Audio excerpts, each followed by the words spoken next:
Hello, Scare Factor followers. This is Tyler. This is Nora. And welcome to the ScareFactor.com, the podcast. Season 2.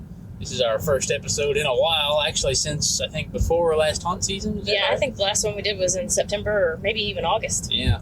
So, sorry about not getting very many podcasts out during the Halloween season. Obviously, we were a little busy with our reviews and stuff. And I'll go ahead and apologize in advance for the road noise. We are recording this in the car, heading down the road here, so apologies for that. But we're kind of doing a test run of the road noise as we spend a crap ton of time in the car. Mm-hmm. And if we can record in the car, we can talk to you guys a lot more. Absolutely. So we got some new microphones here we're testing out, got a new recorder, so it should be pretty good. Let us know. Please shoot us a message if this is all right with you guys, and we'll keep on going.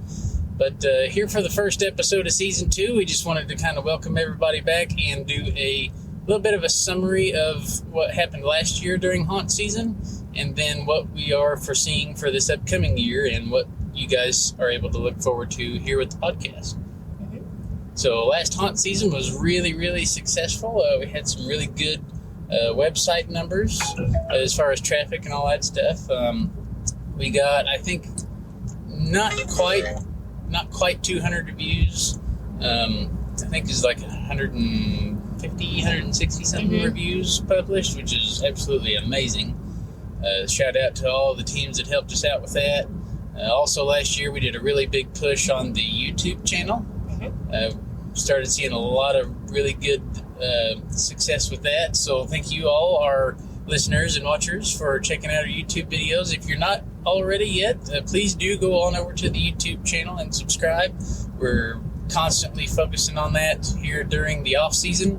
We're making a really big push for that, and we'll get into that here in just a few minutes, what our focus is during the off season. But yeah, last haunt season did really good. Saw some really great haunts, and we saw some new to us haunts. Yeah, we did go to some new at haunts. The beginning of the season, when we work on our calendar, we had probably about 5 of our normal haunts that we visit every year because they're so close to us. We had about 5 of them that were not going to be open for various reasons last year. So that allowed us to basically add 5 new haunts, and it freed up a whole weekend. So we were able to take 2 journeys up to Michigan, which we do have a team in Michigan, but we went kind of away from their normal coverage area, and they weren't reviewing last year. So we went up there and visited a few places we've never been. And then in the middle of haunt season, we had a haunt owner reach out to us and recommend that we stop everything we were doing to go take a visit to Eloise Asylum, also in Michigan. So we were able to take his advice towards the end of season, and we are absolutely ecstatic that we did that because it was one of the best haunts we've ever seen, and it was their first year open. So we'll probably get into more detail on actual Eloise here in a little bit. But we do have a video of our recap of Eloise, so yes, we do. Definitely check that out on the YouTube channel. It kind of shows you a little bit of the outside of the building and a few little sneak peeks right around the entrance and stuff. But at the time we were going through, they had a pretty strict no filming policy. So that's why we weren't able to get like a walkthrough or anything. But it was a super, super cool place. Never seen quite that much detail on like an asylum type of haunt. And of course the place actually used to be an asylum. But they did such a good job of replicating the way the inside of the house looked and going along with the rest of the actual man-made haunt that we literally could not tell the difference. No, we thought that it was original, like a lot of it was original. And then when we spoke with some of the builders afterwards, they were like, no, we had to tear out everything and completely rebuild that. And we were like, holy shit. They've got trapdoors in a bunch of places. You actually do go through one of the old elevator shafts and you can look up and down, and so that's like actually legit. But just everything that they did to blend it all together and make it look as realistic and authentic as possible. I can't speak highly of it enough. If you get a chance to go up to Eloise this year, definitely do it. Definitely one of our must-see haunts, and we are looking forward to going back there, hopefully again this season, just for a follow-up and maybe talk to some of the guys and see if they'll let us get a little bit more video coverage for you. Yeah. So our adventures mainly consisted of visiting haunts in Ohio, Indiana, and Kentucky. Just Nora and I. Yeah, just our team, Team Zombies. And in Ohio, we usually just hit Dent Schoolhouse, and the Middleton Haunted Trail, as we have about 4 other teams that go in and out of Ohio, so we don't really have a lot of coverage there ourselves, but the review site obviously got quite a few reviews in on Ohio. Middletown Trail is at Land of Illusion. Yes. Illusion, for those of you that don't know. Mm-hmm. Yeah, and we did do a full walkthrough of that one. Yes. And then it was funny because their Haunted Scream Park has multiple attractions, and they let us film the Haunted Trail. And then someone else caught word that we were filming the Haunted Trail, so then they asked us to also film Killer Clowns, so that one's out there as well. Mm-hmm. But overall, I would say that the season was very successful. The haunts seem to have had a very successful season. Something that they all started to notice more so this year than in previous seasons was that customers are kind of wanting to stick around longer. So although, they get there and they wait in their line, whether it be time tickets or not, once they get through the attraction, it's like they're sticking around looking for other things to do. Mm-hmm. So if you're a haunt owner out there and you're listening to this, maybe, come up with some different activities or other things that they could do to keep them around on the property longer, because we were hearing that a lot this year. And if you guys are listening to us that are haunt goers, let us know what your thoughts are on that. Like, whenever you go to a haunted house, are you looking to make a night of it? Or are you just hoping to get in and out in an hour and then get on with your night and go do something else? Let us know. Yeah, definitely. So after haunt season, we got to scratching our heads a little bit, and we're like, so what can we do to keep this YouTube thing going on throughout the rest of the year? And not just YouTube, but actually the website itself. And threw a lot of different topics around, and what we decided to kind of delve into is actually paranormal stuff. So Nora's been real into ghost hunting and stuff for a very long time. Quite a while. Longer than I've been visiting haunted houses. Absolutely. We've always been going to local cemeteries and that sort of thing. And so that's always been fun. But we decided to actually open up a new directory on the website, and we're calling it the Ghost Directory. That's actually available now. If you're listening to this, you just one of the top menu options on the website. It's just called Find Ghosts. We kept it simple. Kept it simple, yep. And it looks very similar to the Haunt Directory, but this one will only show you places where you can actually go and book a tour or a ghost hunt or something like that. And it's totally, open to the public. Obviously, you have to make a reservation, something like that. But you can get admission into these places legally without trespassing. Yeah, we didn't want to include all the places that we didn't really know if you were supposed to be there or not. And because we're a business and we're pushing people to go to these places, we're kind of trying to keep it to places that do seem to offer tours to the public and not just a bunch of cemeteries and stuff that are cool to go to. But we don't want you there on our account, or right. We don't want to send you there and you get run off by the police or arrested. So you're not blaming us for getting trespassed. Nope. Yeah, so to go along with that, we've been doing some full paranormal overnight investigations. Mm-hmm. We've been to several locations. For our YouTube channel, we're doing season 1. It's Haunting with Haunters. That's what we're calling it. So far, every place that we go, we try to take a few haunters with us, or we've actually already investigated 2 actual haunted houses. Mm-hmm. Hysterium Haunted Asylum and Necropolis. Haunted attractions, yeah. Yep. Haunted attractions. Yes, and at this time, Hysterium is already live on YouTube, and Necropolis is in the works, so it should be up in the next few weeks. Yes, those have been real fun. We've teamed up with actually a couple of other haunt groups. One of them is called Afterlife Paranormal, and that's Bill and Whitney. They run Horror Hike and Horror House. And the other group is Northeast Indiana Paranormal, and that is Jeff and some of the other guys from Hysterium Haunted Asylum. So that's been really cool to meet up with those guys and kind of learn from them a little bit, share the investigations with them. And Jeff's a freaking hoot now. Yeah, if you watch our most recent video of Stillwell Manor from last weekend, you'll get you'll get the full Jeff experience. Yeah, Jeff is funny. We almost pissed ourselves all the way through there, and you'll see why. Oh my gosh. So the Stillwell video, that one is just Stillwell opening up for kind of a mix between Valentine's Day and St. Patrick's Day. And that was, wow. Yeah, definitely super, super hilarious experience. Yeah, they warned us at the door. This isn't all about scares. It's all about love going wrong. And we're like, okay, we're all for it, whatever. And we were just laughing, and we got scared too. Oh yeah. But we did so much laughing through there. It was a great time. So great that we actually ended up going through twice. So, but that brings us to the next thing that we're doing, during off season, which is a lot more off season haunt coverage. Mm-hmm. So back in Valentine's Day, we went to some Valentine's Day haunts. At the end of July, or January, we did a New Year's Eve haunt, which was actually down at Ruby Falls, Chattanooga, Tennessee. Mm-hmm. And that video is also live on YouTube. That's the haunt name was Dread Hollow. Yes. And they used to be located at Ruby Falls Cavern. Mm-hmm. They used to set up a haunt inside of the actual cave, which of course we had to go to Ruby Falls and check it out while we were there. Beautiful place. Highly recommend it while you're down there.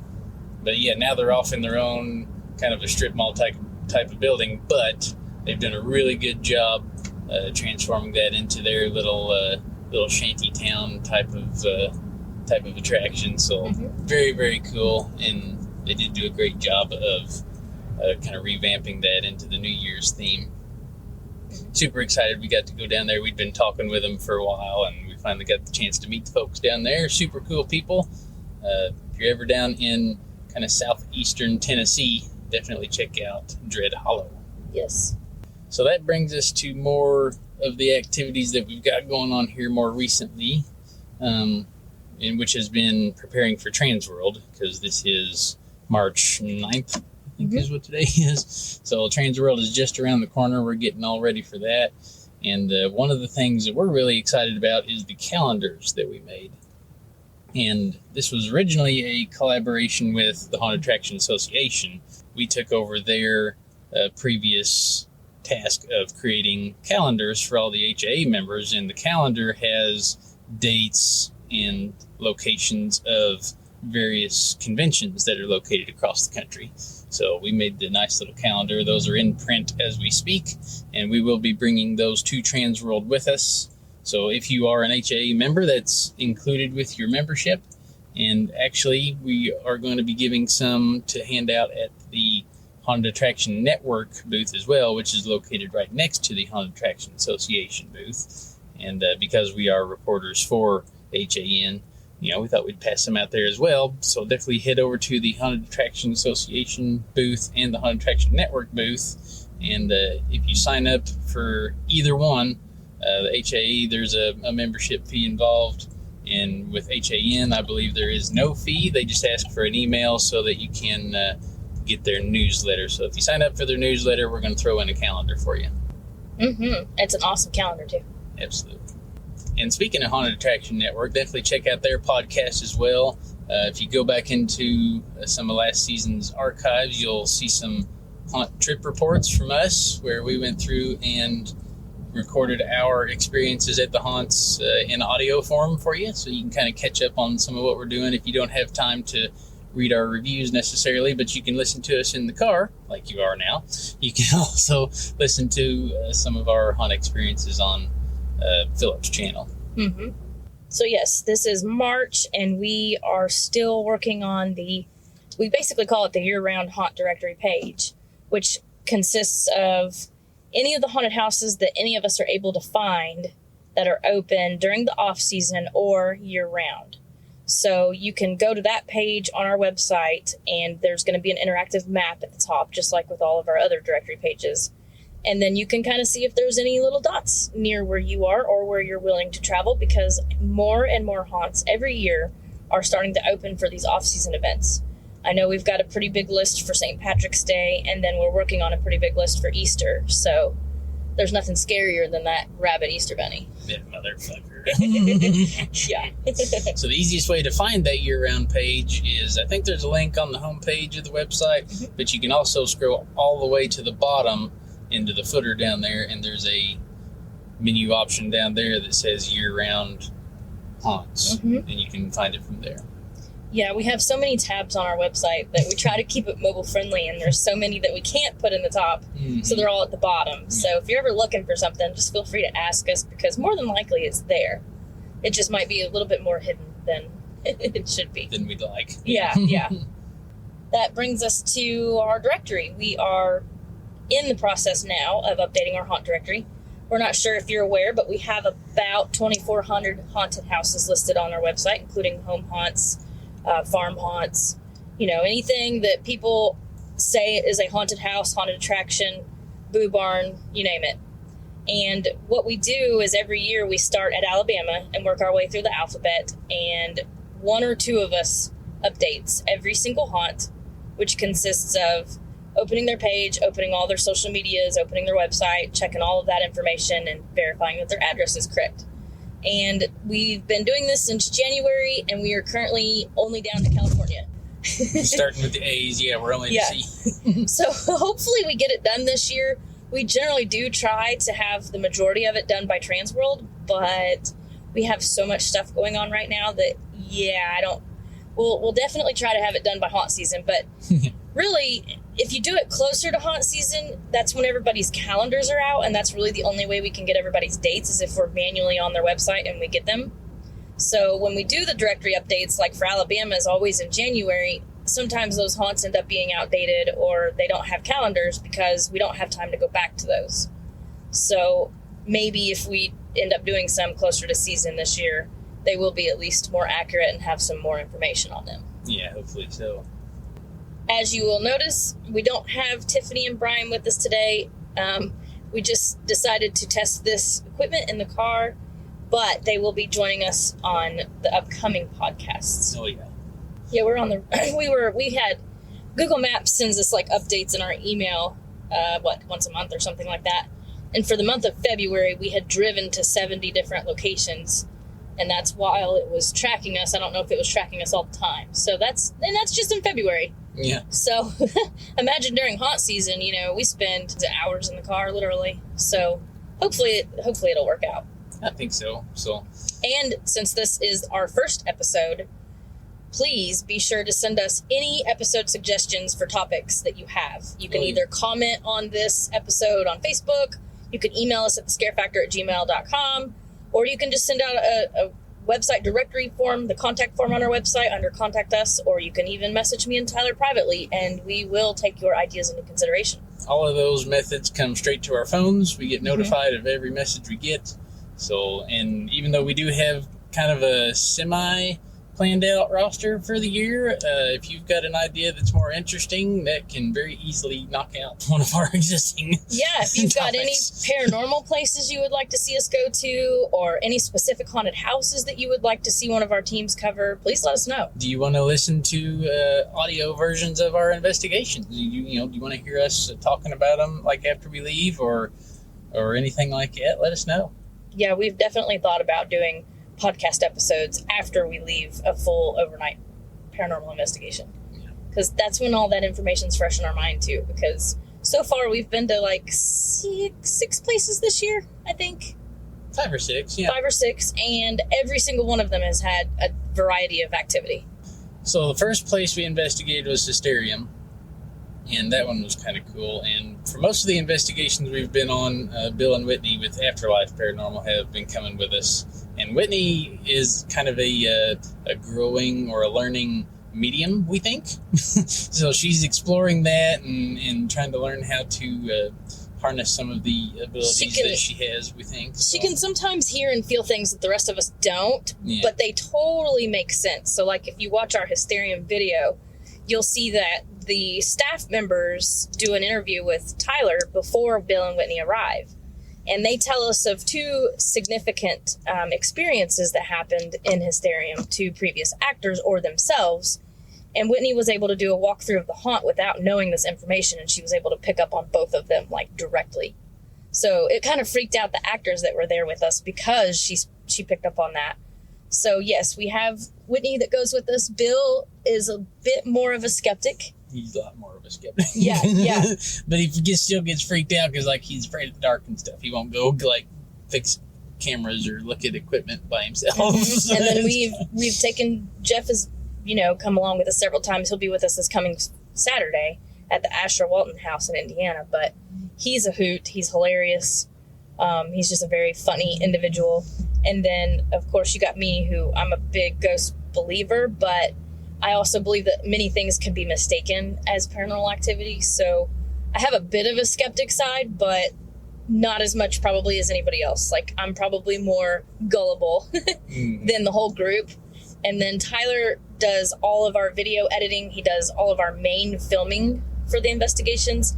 And I think Tyler's a mix between skeptic and not, because throughout his life, he's only had like one major paranormal, like, experience so far. I've seen a few things that, you know, you'll catch something moving out of the corner of your eye, and I was just like, what? You know, and I'd kind of brush it off. But then I really took a big lean towards believing when we were at Waverly for Monster Bash a couple years ago down in Louisville.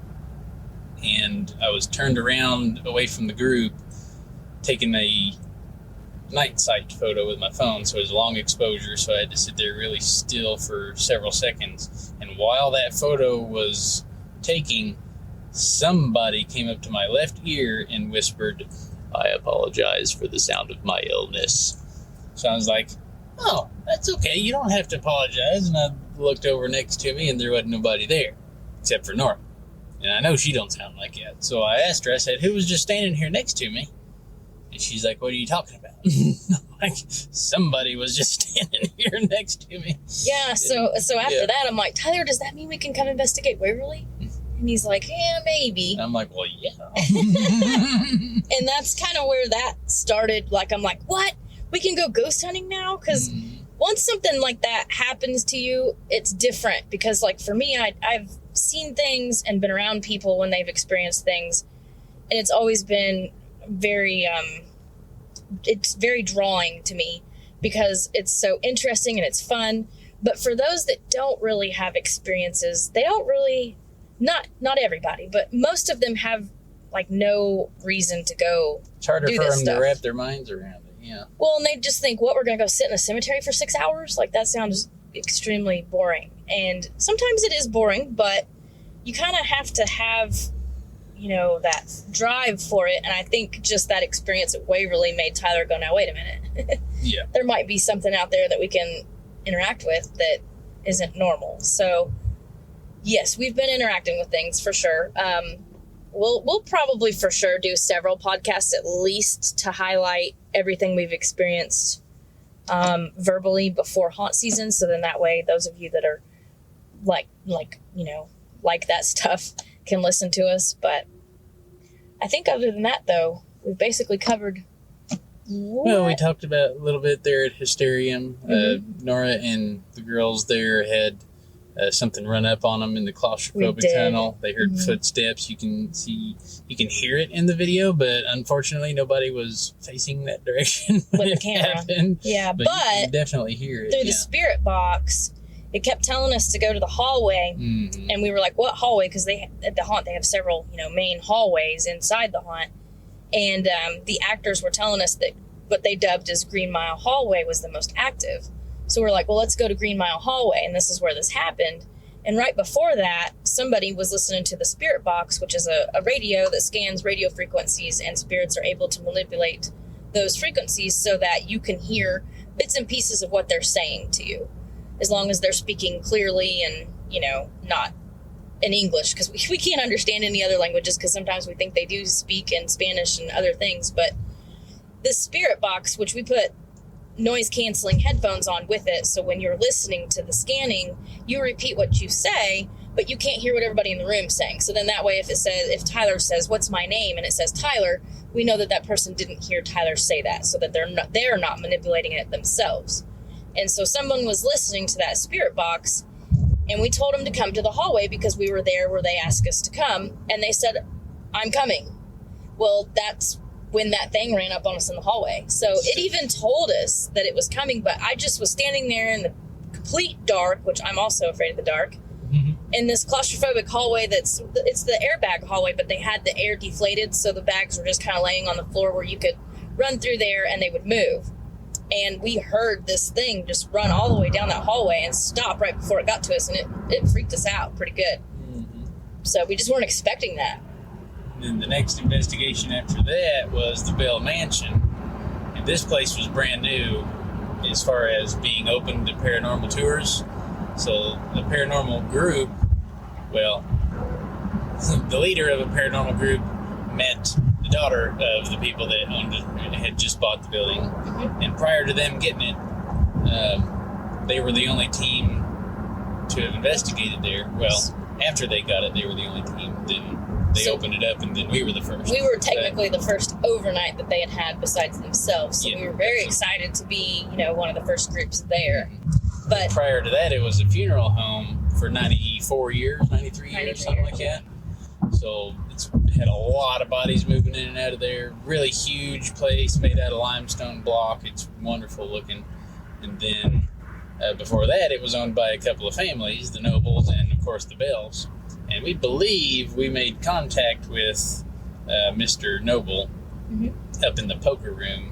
And pretty sure we actually played poker with him using a REM pod for him to communicate with us. So definitely check out that Bell Mansion video and let us know what you thought about that, because that was pretty cool. It's either that or we figured out a way to play poker with a box. So. A box that lights up and makes noise. Right. We also had the SLS camera, which is a structured light sensor camera that basically takes things that look humanistic and turns them into a stick figure on the camera. But we use this like in a hallway where we know people aren't standing typically. Yeah. Or it can like be looking at a person, and then if you see two figures, only one of them's a person, so it's picking up something else. Well, at Bell Mansion, it picks up, so the K2 meter was going off, and Jeff had it in his hand, and Jeff was like, I feel like something's over here. And so Tyler took the SLS camera over there, and while he was looking through the SLS camera, which you'll see in the video, something looks like it actually touches Jeff at the same time that he says something just touched my arm. Mm-hmm. And it was super cool because the timing was perfect and you can see it clear as day. So that was also a really big highlight of that trip. And then after Bell Mansion, we decided to do a paranormal investigation at Necropolis Underground in Indianapolis, Indiana. A lot of their actors and management were telling us of things that had happened there with paranormal activity. Like they've had instances where some select actors were getting so scared in their own scenes that they were refusing to work them. And they even showed us a picture of this very strange, humanistic looking black figure standing in the actor's scene with them one night. He sent it to management and said, this is why I'm not going back into my scene. And they were kind of agreeing, like, yeah, we don't blame you. That's crazy looking. So we went and did Necropolis, and it is such a huge building. That night, it was mostly just me, Tyler, Bill, and Whitney. And we had Cameron and Sarah that work at Necropolis there with us for a while, but eventually they left that building to ourselves. So it was a lot to cover. We did get some very cool stuff, video coming soon, but we would love to go back sometime and kind of move around a little bit more, or maybe take a larger group, just because the building is so huge. Oh, yeah. And it's really underground, so it just makes it a very cool place, a perfect location for a haunted house. And they're one of the haunts that'll be open for Easter and some other stuff, I think. So, but after Necropolis, we were going to an off-season event at Abattoir Haunted Attraction over in Vincennes, Indiana. And we wanted to go test out some paranormal equipment there. So we ended up conversing with the owner of Abattoir, who had just purchased what is known as the Beer House Mansion. It's Bierhaus. In Vincennes, which is currently an apartment building and will be an expanded apartment building. But at this time, he didn't have all of his apartments filled, and word on the street in their town is that building has always been pretty haunted. So while we were there, we were able to go after the haunt closed and investigate Beer House, which I think we did about a 6-hour investigation, which normally we do 8 or more. But we did have time to investigate all of the empty areas there, and we got some really cool Ovilus communication going that made complete sense with the building. I'm pretty sure that the owner at the beginning was very skeptical about it, or because he says his personal house is haunted, but he just kind of ignores it. But I think that some of our equipment was kind of getting him a lot more interested in what was going on. It seemed that way. So that was pretty cool for us. And then we were able to take his daughter with us, who watches ghost hunting shows on a daily basis but had never been. So she got to go with us, and he was like, "Oh my gosh, thank you guys so much. You just like made her night." Mm-hmm. So we were very excited about that. Now, one real quick disclaimer that I got to make about Beer House is that this place is absolutely not open to the public. It's a residential building. It's an apartment building. People actually live there. You know, you can't just walk up to this place or get a hold of them and buy a ticket. None of that. We just happen to know the owner of Abattoir from reviewing his haunt for the past couple of years. And we were asking him if any place in town was haunted, and he's like, "Yeah, this new house I just bought's haunted." So that's the only reason why we were able to get in there and even investigate it all. So that's just want to. And we're very grateful that he let us in there because it was very cool. Yeah, very nice. Mm-hmm. And then after Abattoir, we were able to book Whispers Estate in Mitchell, Indiana, which we didn't know it, but it's like an hour from our house. Mm-hmm. So that was really cool to be able to stay out there until 7 o'clock in the morning and then just drive an hour home. And supposedly it's one of the most haunted buildings, at least in the state, maybe the country. Yeah. Well, and it's said to have demonic presences there. And they explained a lot of that to us, and we had watched a lot of other YouTube videos on Whispers. But luckily, excuse me, while we were there, we didn't really see any demons, because they do have an actual demon there claimed by many that has horns. We did not see that. A lot of people get scratched or things thrown at them. That did not happen to us. Honestly, the night was pretty quiet, like in general. We were not they weren't communicating through the spirit box. They weren't communicating through the obelisk. They weren't communicating with like old school techniques such as tap 2 times for yes, you know. They weren't communicating like that hardly at all. But the video will be out sometime between now and August. We're going to give us a big gap there. And we probably got our best actual paranormal experiences captured there.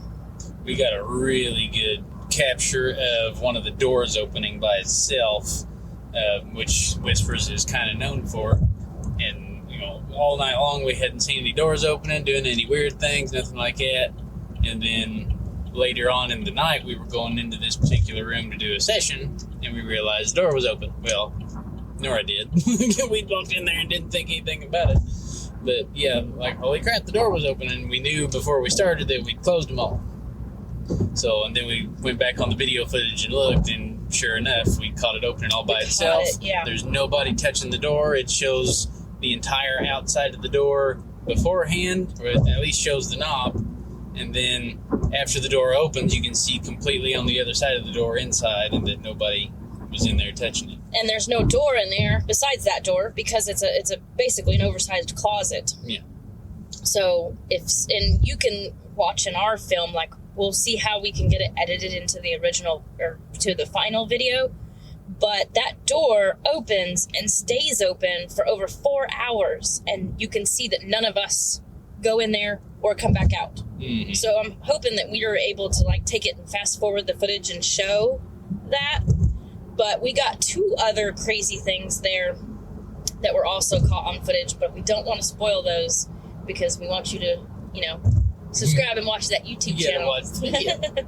Yeah, so Whispers Estate was the most recent investigation that we did. And then this Saturday, we have the Asher Walton house booked in Indiana. It's actually like that next house over from Rose Hotel, for anybody that's familiar with that. It's in Atlanta, Indiana. Yeah, in Atlanta, Indiana. A little north of Indianapolis, kind of, sort of, somewhat close-ish to kind of the Kokomo area. Mm-hmm. And we get that building for 14 hours.